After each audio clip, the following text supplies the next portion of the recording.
So every time I do one of these GameCube videos where we're kind of updating the collection, I always see several games get suggested because I ask you guys for suggestions all the time when it comes to GameCube games. Which ones should I pick up next? And so far, I think the collection's being built pretty well. Right now, we have some of the rare games, we have some commons getting thrown in there, and I'm probably going to start working on a lot of commons as we go forward after this video and throw in a rare one as we go along as well. But I did pick up a game that everyone kept asking for. They said, hey, you gotta get this game. It is in here. I picked it up. And then I also, when I was kind of browsing Amazon, because I'll go to a couple online shops, like Amazon, I'll go to eBay, of course. I did find, which was really funny, they were shipping out of Amazon's warehouse. So like Amazon was selling it. A brand new GameCube game. And I said, oh, well, we can actually order a brand new GameCube game from Amazon in 2020 and see how that one turns out as well. A sealed GameCube game from Amazon. So that'll be interesting. It also wasn't like $100-something. It was actually okay for a sealed game. So we'll check that one out. If you guys like these GameCube videos, make sure you guys hit that like button. Like I said, it helps out a lot. Let's just actually go right to that sealed game because I really want to open it to see. It is, it's actually Tony Hawk Pro Skater American Wasteland, and I've been on a Tony Hawk Pro Skater kick recently.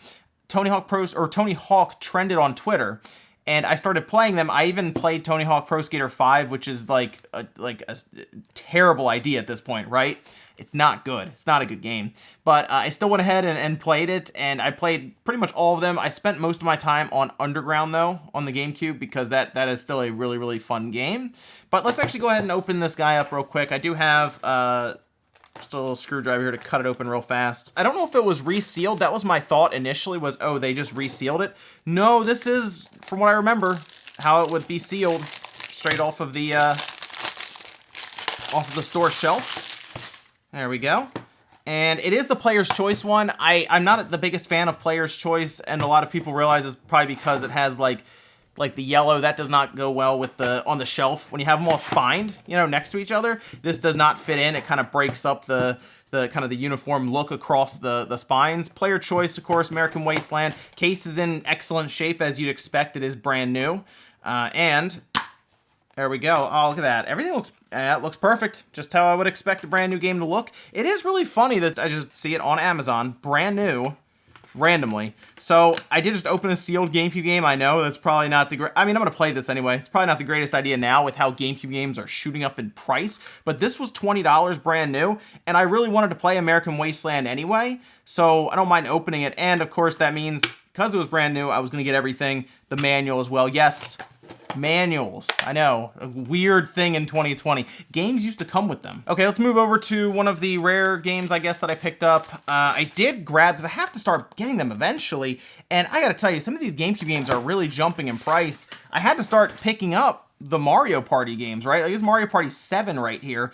I have to start getting them. And I played, you'll have to let me know which Mario Party game you played the most, because if you had a GameCube, you had a Mario Party game. There was 4, 5, 6, and 7. 8 was on the Wii, and then before that, 3 was on the Nintendo 64. So we did actually get a pretty good selection. I liked 4 the most. 4 was my favorite one, but this is 7. And 7 did have the microphone that it used, but I don't think it used it as much as 6. I think 6 was one I really didn't like because they really wanted you to use that microphone. But I do know 7 used it somewhat as well. It even says on the back here that the microphone returns, like it's a big deal. I wasn't a fan. 4 was my favorite one. I thought 4 was still kind of that traditional Mario Party without having to use anything like a microphone. I think 5 was similar, but for some reason 4 was it. But man, the Mario Party games on the GameCube are getting very, very expensive now to get complete. Like, you're looking $50, $60 per, sometimes more than that, and getting the microphone. Microphone's like that's like $5 to $10 shipped or something. That's the cheap part. It's getting this game in what I have to say is excellent condition. The person who actually put this together and shipped it on eBay did a very good job shipping it. It's in very good shape. So I at least have one of the Mario Parties so far, but I still need to get 4, 5, and 6, and that's 4 is more expensive than I thought it would be. I thought getting up to like 7 would have got a bit more expensive. No, 4, that costs some money, so that's probably the next one I'll get because that's one I remember the most, but I wanted to get one that I was less familiar with from back in the day, just so I could maybe get a newer new to me anyway, experience for Mario Party, so picked up 7. So this next one I actually grabbed because when we were doing the podcast, after we were done the podcast, Scott was bringing it up, Scott the Waz kept bringing it up.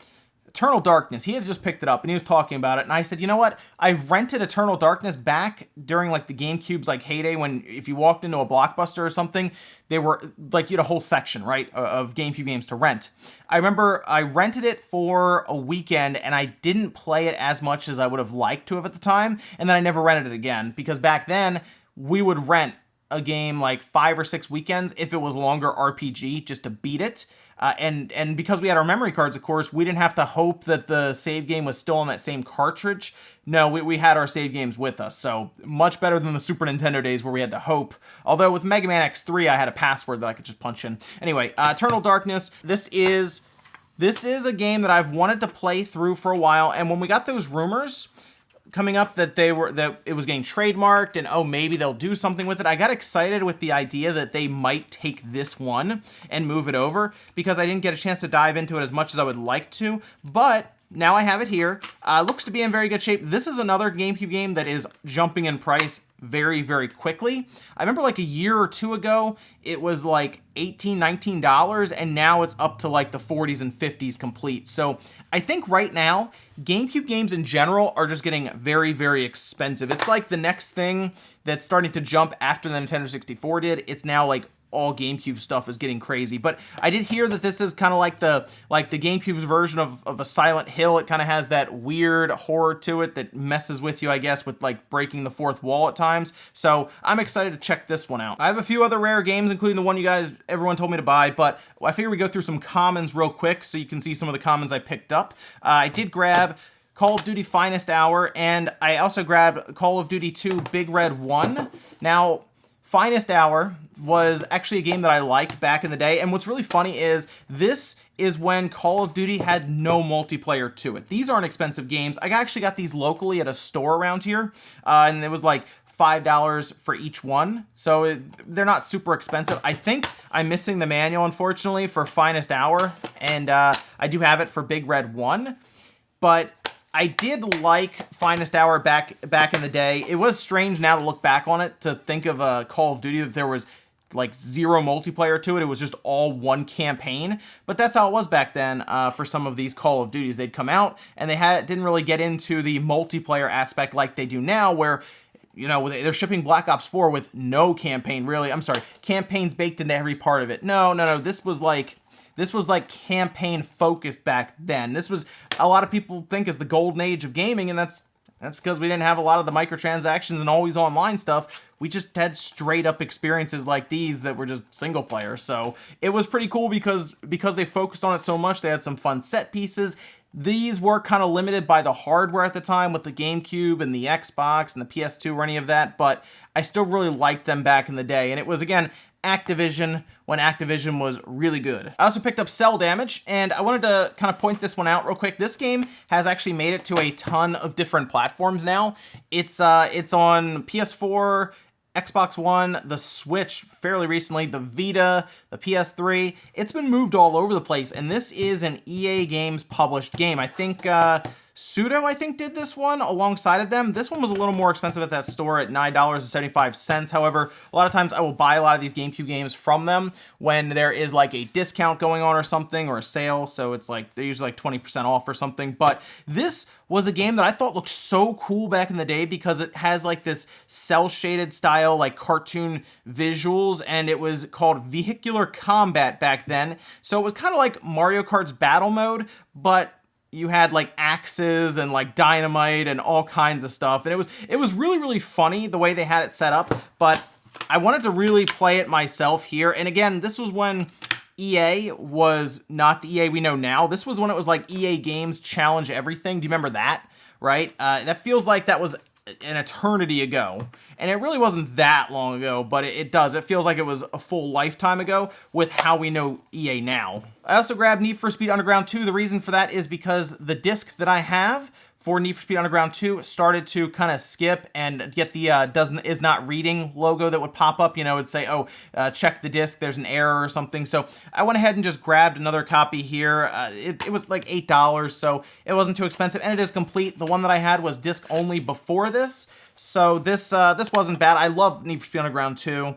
So I had no problem picking this one up for that price. And the fact that it was complete, whereas before I just had the disc, not bad. Again, this is when Need for Speed was really good, and I think that might be why I like Need for Speed Heat so much, because it reminds me of this game. Simpler time, right? When we had EA games making, well, Need for Speeds like this. Heat is very similar, actually, to this and the original Most Wanted. And finally, for the commons, I also grabbed Metal Arms. The reason I grabbed Metal Arms, I have never actually played it. It's Glitch in the System. Now, Metal Arms Glitch in the System is a game that I really remember from my days at GameStop way back when, which is really funny because it actually has a GameStop sticker on it right here for $4. It was a little more than $4 at the store I picked it up. I think it was like 12 or 13, but this is a complete copy of it, which is great. The box isn't in the best shape, but I guess I can technically get a new case for it. The real annoyance is that back then GameStop would actually put the sticker on the cover art, so that is like almost a surgical procedure, you know, to get that off without ripping the cover art. I wish GameStop did not do that, but they felt the need to for whatever reason. This is actually a game that whenever I would go through and file, because this was back when we still had Xbox and GameCube games and PS2 games back at the GameStop. Whenever I'd file, I remember I'd get to the edge, it would be M, and this was at the end, and I would always see it whenever I'd have to go through.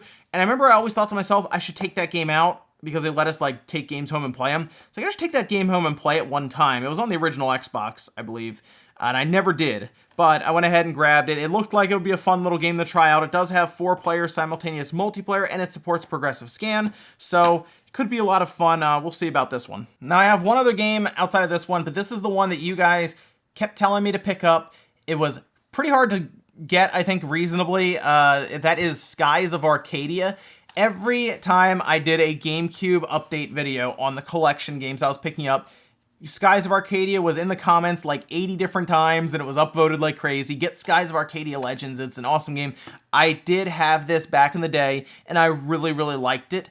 But, you know, me being the dumb kid I was, traded it in because, you know, the new system's coming, the 360 or something else at the time. But I remember trading in all of my GameCube stuff to get the new system, and this was one of them. This game is becoming very, very expensive. Now, I've already made, I think, the commitment now to collect GameCube games, so it's not as bad as when I got Gotcha Force, but this game is getting right around $100 at this point, so it is very, very pricey to pick this guy up. This one is complete, and I do get nervous buying these more expensive ones on eBay, mostly because you don't really know what it's going to come in condition-wise, but this one, fortunately, showed up in, I would say the disc is almost in mint condition, just about, no scratches at all on the bottom. And the manual has very, very little damage. I think there's like a little crease down here, nothing major. For me, it's not a big deal because I wanted to pick this back up so I could play back through it. I just like this because this is when Sega was going away for being a console manufacturer with the Dreamcast. So they started moving all of their games to other platforms. This was when that happened. So you had like Panzer Dragoon and Jet Set Radio Future on the original Xbox, and like the GameCube was starting to pile up with 3D Sonic games, and it also got Skies of Arcadia Legends, so it was pretty cool to see that happen. Well, it was a shame to see Sega start to kind of back away from the console market because the Dreamcast was so awesome, and I would have liked to have seen what Sega could have done with a follow-up to that. But on the other hand, we also got things like Skies of Arcadia Legends on the GameCube, so it kind of worked out. And the last game, it's nothing too crazy, but I have to at least give the person credit who wrapped it up, because they wrapped it twice there. That is, I don't even know how to really pronounce this as much. It's Baten Kaitos. It's a game that I remember. Oh, look at that, they put bubble wrap inside. Oh, that's nice. That's how you package these games. Good job with the packaging, whoever sold this to me on eBay. But this is one of those games where it had 2 discs, of course, and this was a strange one. I've played this a couple of times, but I really never picked it up. I think this is one I rented back in the day, and I did not like it because when I saw the front, I was not expecting it to play the way it did, which was kind of... it was kind of strange if I remember right. Like if I look at the manual, it wasn't like a straight up RPG, like a JRPG. It wasn't like an action RPG. It had like cards almost. It was strange. It was like right here, they have the deck, displays the current number of magnets included in the deck out of the maximum amount of magnets that can be held in the deck. But that was when I was younger. Now I'm a bit older, and I figure might be worth checking this one out and seeing if it's any different from what I remember from back then. This is another one we've heard some rumors and trademarks and stuff about it possibly returning in some way, and I think the producer and other developers have said they'd like to, but I don't know if that will ever happen. This is Namco, so we'll see about that one. But I will give it another look now that I'm a bit older and I've gone through way more RPGs now than, back then. But those are all of our GameCube games here that I picked up today. Not a bad little pickup. I usually just pick these up over the course of like a month or two and then save them up for a video. And we'll continue doing these. I think what I might do is, as we get a few more added into the collection, I might actually go through and do like a quick inventory of them so I know which ones I already have, and maybe I'll even post online so people can check them out. But this is kind of a long-term thing, and someday in the far future I'll hopefully have the GameCube collection completed. I already picked up some of the top-end stuff, and I've got to work on some of the commons, which I think I'll do when I go to Too Many Games and other conventions, because when you start getting commons like the Maddens and like the sports games, shipping half the time ends up costing as much as the game. So I think it makes more sense to go to vendors, in person and kind of make a nice little stack of sports games and do some wheeling and dealing there. But thanks guys for watching. Let me know what you think about some of the pickups here, if you've played any of these or if you have them now. And make sure you guys like the video on the way out if you enjoyed it. Dislike it if not. And I'll see you guys next time.